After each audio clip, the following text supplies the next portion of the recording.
Hey, hallo und herzlich willkommen zu diesem neuen Video auf meinem Kanal. Und heute möchte ich mit euch mal ein Car-Multimedia-Player oder wegen mir auch ein, wie soll ich sagen, Bordcomputer zum Nachrüsten testen.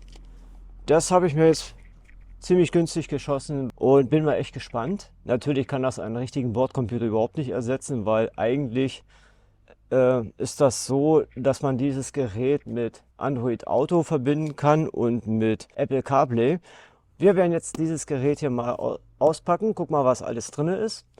Dann installieren wir das und schauen mal, wie einfach das ist. Und ich würde dann mal sagen, auf geht's. In Ordnung. Dann schauen wir mal rein hier. Ne, so ist übrigens die Verpackung. Das ganze Gerät hat mich 103 Euro gekostet. Und hier nochmal, ne, ach, habe ich ganz vergessen zu erwähnen, wo ich das hier gerade lese. Wir haben hier noch eine Rückfahrkamera dabei. Ob ich die installiere, das werden wir im Laufe des Videos noch sehen. Ansonsten, Power geht über einen Zigarettenanzünder von 9 bis 36 Volt. Also man könnte das auch in einen LKW einbauen. Sprachsteuerung habe ich erwähnt, ne? Und ja, Bluetooth und so weiter und so fort. Aber jetzt gucken wir mal rein hier. Okay, dann haben wir hier das Display, also den Computer oder Autoradio, wie auch immer ihr schimpfen wollt. Dies ist jetzt nicht groß, das ist jetzt nur ein 7 Zoll Gerät. Ich habe lange überlegt, ob ich so 9 Zoll oder 7 Zoll habe, habe mich dann letztendlich für ein 7 Zoll entschieden, damit das ganze Teil nicht so wuchtig aussieht. Was haben wir noch hier drin? Nämlich ziemlich viel. Zuerst einmal haben wir ganz viele Kabel, den Power Adapter für den Zigarettenanschluss oder beziehungsweise den 12 Volt Anschluss im Auto mit USB-C. Dann haben wir hier das Kabel für die Rückfahrkamera. Das ist, ich weiß jetzt gar nicht, wie lang das ist. Da müsste ich echt lügen. Aber ich glaube, es müssten fast 5 Meter sein. Aber nagelt mich jetzt mal nicht fest hier. Ach, ja, also, wenn ich das sehe, ich denke mal, das wird schon so hinkommen hier. Da haben wir hier dann den Stecker für die Rückfahrkamera. Also der kommt an die Kamera dran. Und das ist halt das Kabel, was man mit dem Rückfahrtlicht verbindet, damit die Kamera auch ein Signal bekommt, dass er halt angehen soll.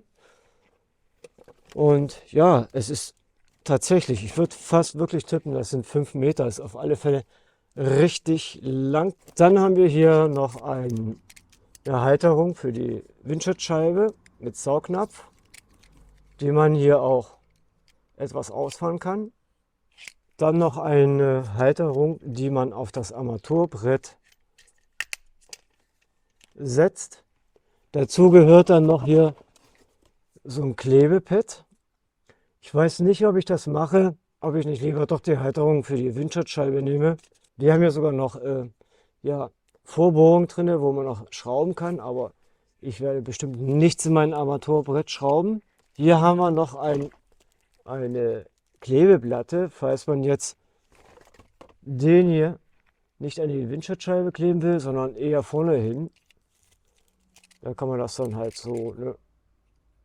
Aber wir werden schauen, für was ich mich entscheide. Wir haben hier auch noch so eine Montagezeit für die Verkabelung und Anschluss der Rückfahrkamera.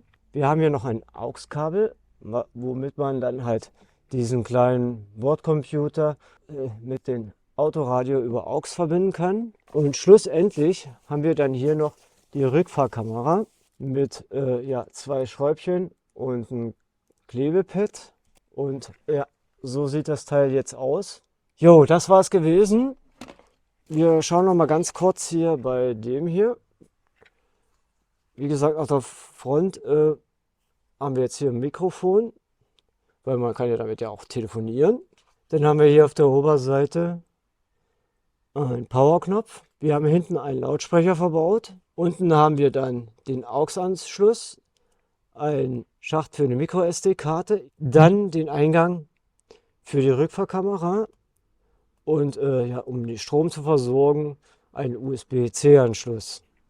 Gut, ich würde sagen, wir installieren jetzt den kleinen Bordcomputer.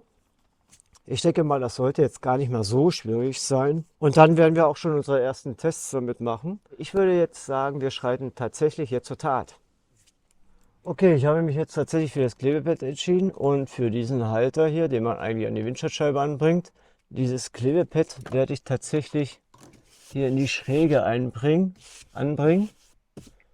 Bisschen so, dass man den gut bedienen kann, ohne groß rüber zu greifen oder was weiß ich. Den setze ich dann hier rein. Und hier meine Oberfläche ist hier geriffelt. Ich hoffe trotzdem, dass das funktioniert. Dran ist das ganze Ding. Das kommt wie gesagt dann hier so dran. Und dann kann man das hier noch so ein bisschen runterstellen. Zack, und ein bisschen verlängern, sodass das nicht genau auf der Düse hängt. Und dann exakt hier drauf. Oh, das hält jetzt schon. Und klack. Ziehen das mal ein bisschen raus hier. Und das Klebepad hält nicht. Okay. Neuer Plan. Jetzt muss ich natürlich genau gucken, wie ich das am dümmsten mache hier. So kann man es nicht machen, da ist der Weg zu kurz. Okay. Wichtig ist, dass das beim Fahren nicht stört groß. Aber wir gucken mal. Jetzt nehmen wir unseren Computer hier und haken das jetzt hier ein. Okay. Ich bin mal gespannt, wie das vibriert beim Fahren. Könnte man theoretisch sogar noch ein bisschen weiter runtersetzen. So, jetzt einrichten und zwar so. Das ist ein bisschen echt lapperig. Und irgendwie habe ich das Gefühl, als wenn das nicht ganz gerade wäre. Jetzt müssen wir das ganze Ding noch mit diesem Adapter für den Zigarettenanschluss verbinden. Ist natürlich doof, da hängt das ganze Kabel hier, aber vielleicht kriegt man das irgendwie schön gelöst. Drin ist das ganze Ding. Oh, der ist genau auf der falschen Seite. Das ist ja doof. Und wenn wir schon dabei sind, werden wir das AUX-Kabel auch gleich dran machen. Wo bist du? Frage, was nehmen wir? Das wäre am besten. Da kann man vielleicht die Kabel besser führen. Und jetzt nochmal dran. AUX. So richtig gefällt mir das noch nicht ganz. Das hätte ruhig noch ein bisschen tiefer sitzen können. Den Powerknopf hier oben. Okay. Und kleinen Ton. Und da sind wir auch schon. Übrigens, keine Helligkeitssensoren verbaut, ne? Zurück. Oh, er lässt sich gut tippen, muss ich mal so sagen, wie es ist. Ja. Dann hier Lautstärke, Einstellungen. Hintergrund können wir einstellen, Sprachsteuerung, Nachtmodus, Erinnerung, Sprache, Fahrposition, Firmware-Version, zurück, jo. Bluetooth und ne, dieses Miracast oder sowas. Ja, dann haben wir hier Apple CarPlay, Android Cast, Medienplayer, Audioausgabe, da gehen wir mal drauf. Wir können natürlich auch das ganze Ding mit Bluetooth, da brauchen wir das Kabel nicht. Das ist natürlich auch schön. FN Player. Okay, lassen wir mal kurz das Autoradio und wir versuchen es gleich mal mit Apple CarPlay. Jetzt müssen wir auf dem Apple-Gerät natürlich auch auf Bluetooth gehen, in den Einstellungen. Wir gehen mal hier auf Verwalten. Remote-Gerät nicht verbunden. Wir suchen hier uns das mal hier aus. Ah, hier. T86140EF. Jo. Jo, und da haben wir es auch schon. Apple CarPlay. Ja, wir haben hier Karten, LTE-Empfang, Einkommen, Spaß.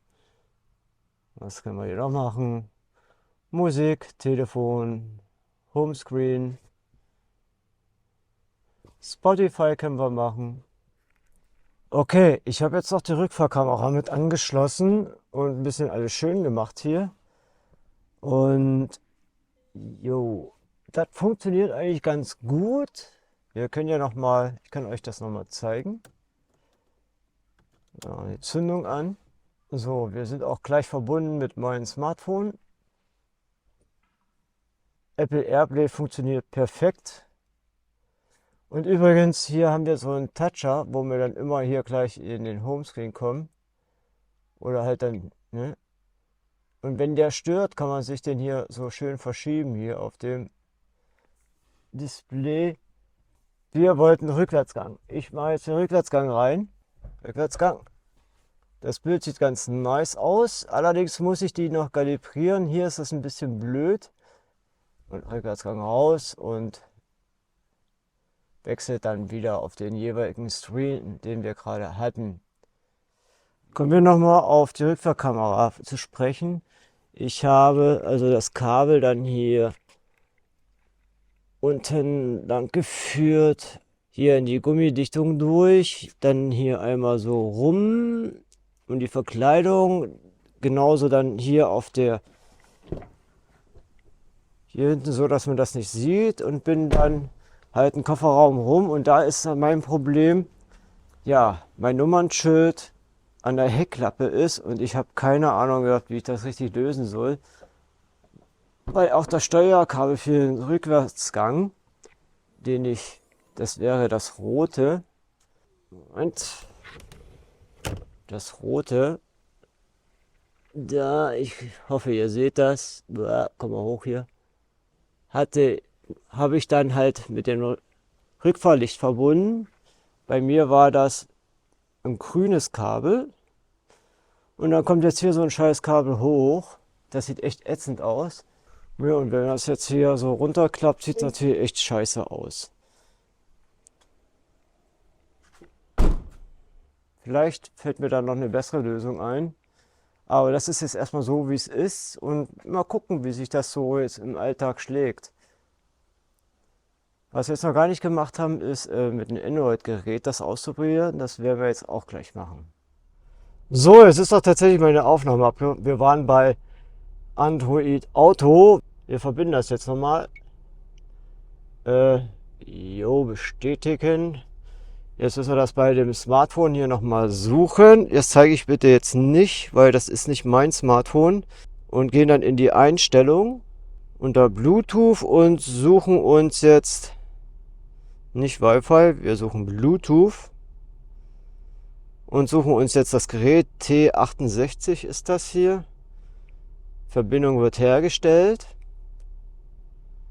In Ordnung. Haben wir.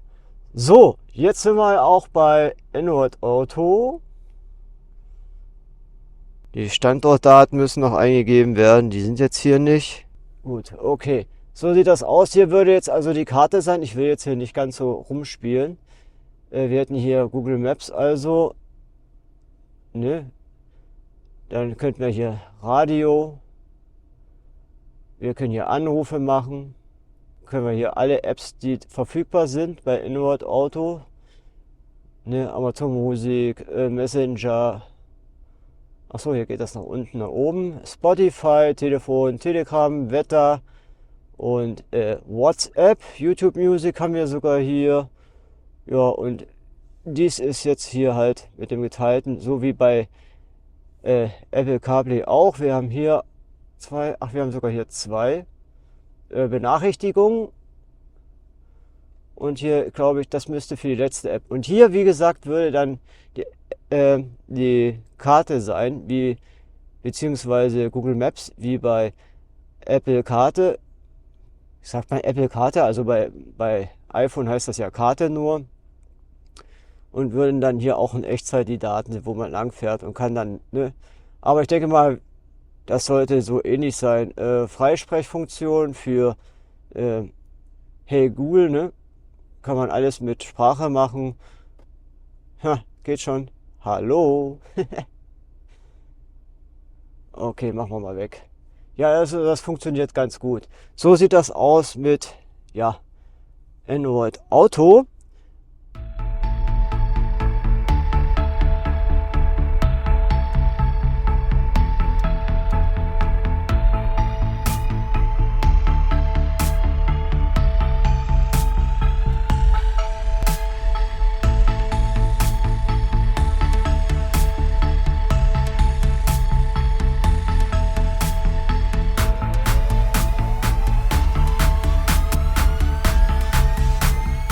Ja, werden wir jetzt nochmal die Rückfahrkamera testen, wie das so alles funktioniert.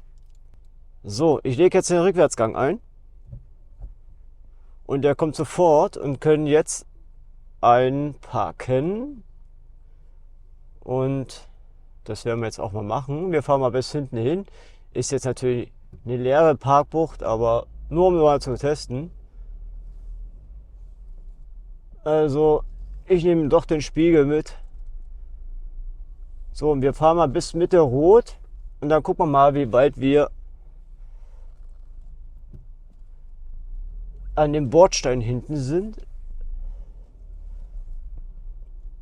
Wenn wir uns jetzt nur nach der Kamera richten. Okay, auf der rechten Seite sind wir jetzt links drinne.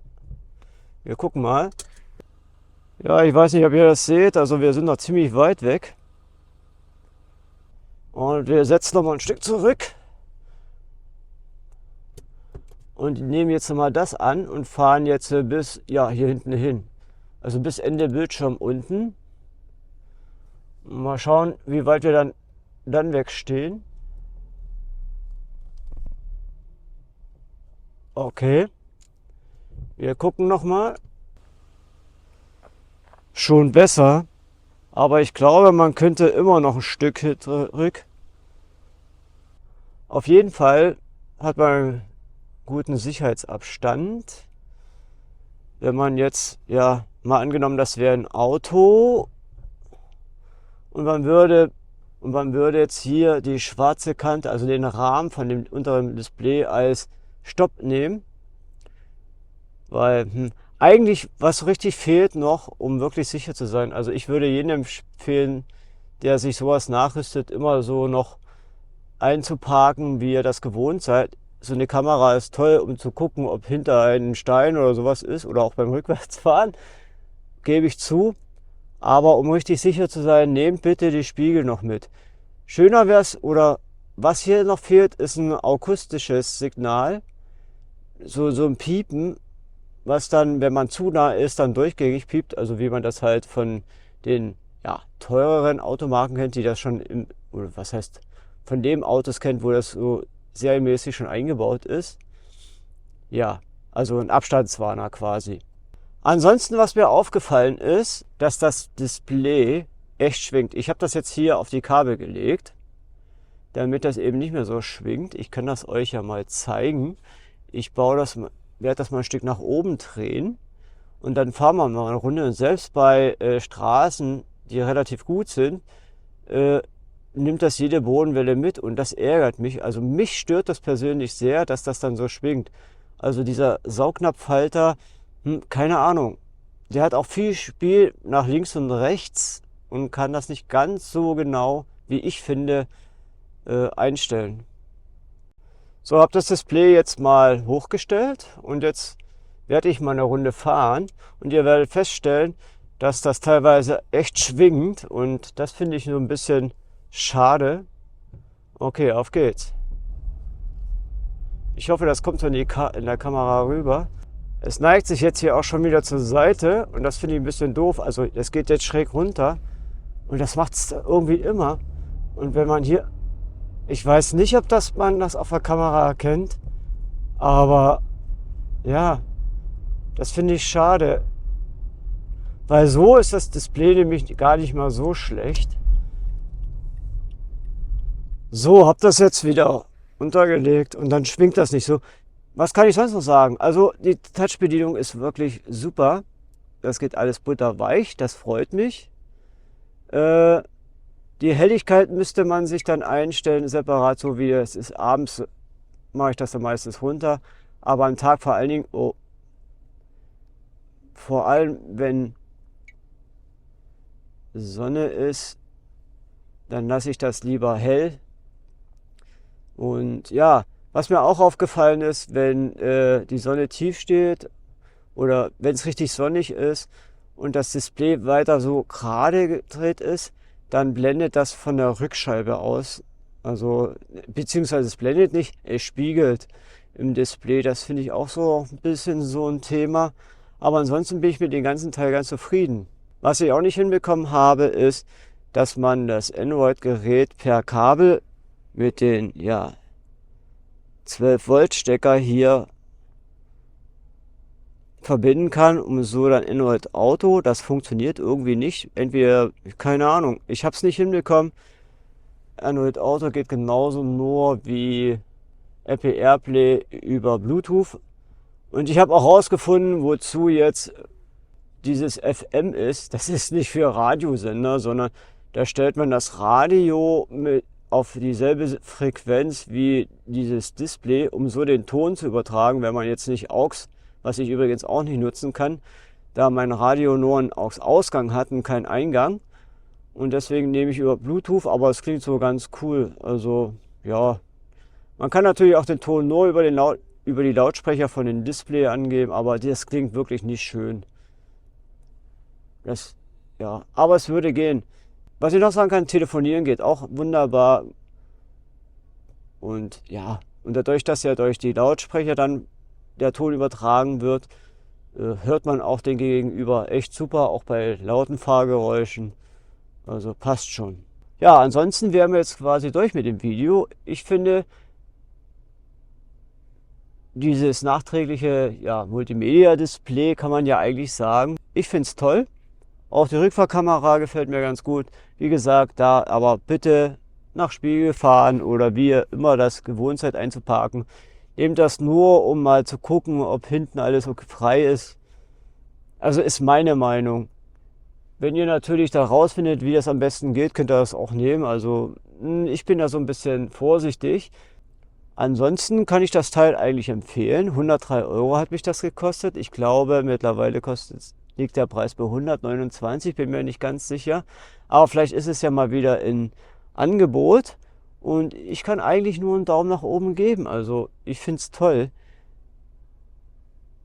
Link zu diesem Gerät natürlich unten in der Videobeschreibung. Falls ihr Interesse habt, könnt ihr da mal gucken. Wie gesagt, 7 Zoll ist das nur. Ich finde, es ist auch völlig ausreichend. Ich glaube, ein 9 Zoll oder 10 Zoll Gerät wäre in meinem Auto völlig übertrieben gewesen. Da hätte ich wahrscheinlich vorne raus überhaupt nichts mehr gesehen. Ja, gut, okay. Dann würde ich sagen, sind wir jetzt hier durch. Und wenn euch das Video gefallen hat oder wenn es informativ war, Daumen nach oben wäre nicht schlecht. Und ja, ansonsten würde ich sagen, Leute, wir sehen uns im nächsten Video hier auf meinem Kanal. Also dann, ciao!